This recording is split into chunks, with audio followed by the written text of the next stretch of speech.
जबले रहलू कुआं संगे भागे खातिर हमारा तू रहलू तहिया मजा लिहलू मजा दिहलू जबले रहलू कुआं भागे खातिर संगे हमारा तू रहलू तहिया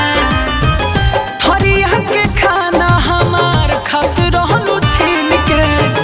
थरिया के खाना हमार खात रहलू छीन के याद कल बतिया कुआरे वाला दिन के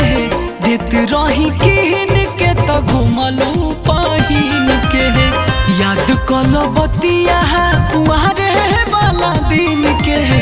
देत रही किन के तो घुमलू पहिन के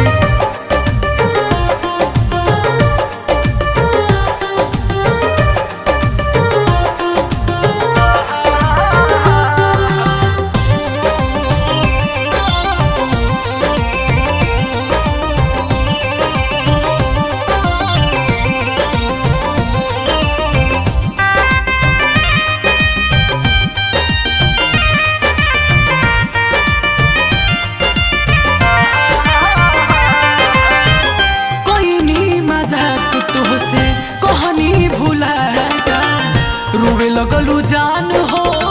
धोके भर पाजा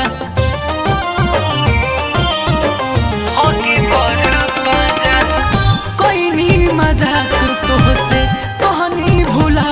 जा रोवे लगलू जान हो धोके भर पाजा फोटो खिंचावल साथे साड़ी पहिन के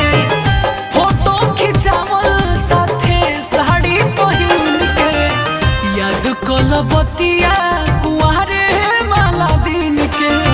देत रहनी किन के तो घुमलू पहिन के याद कल बतिया कुआरे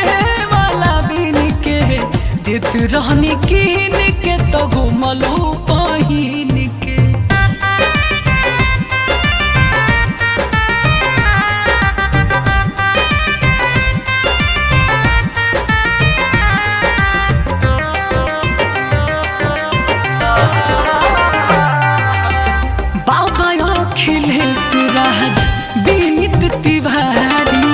कैले बाड़ू इतना बाकी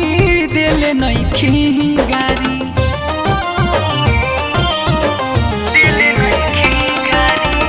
बाबा अखिलेश राज विनीत तिवारी कैले बाड़ू इतना बाकी देले नइखी गारी दुख में गुजारल दिनवा अमुरी पगिन के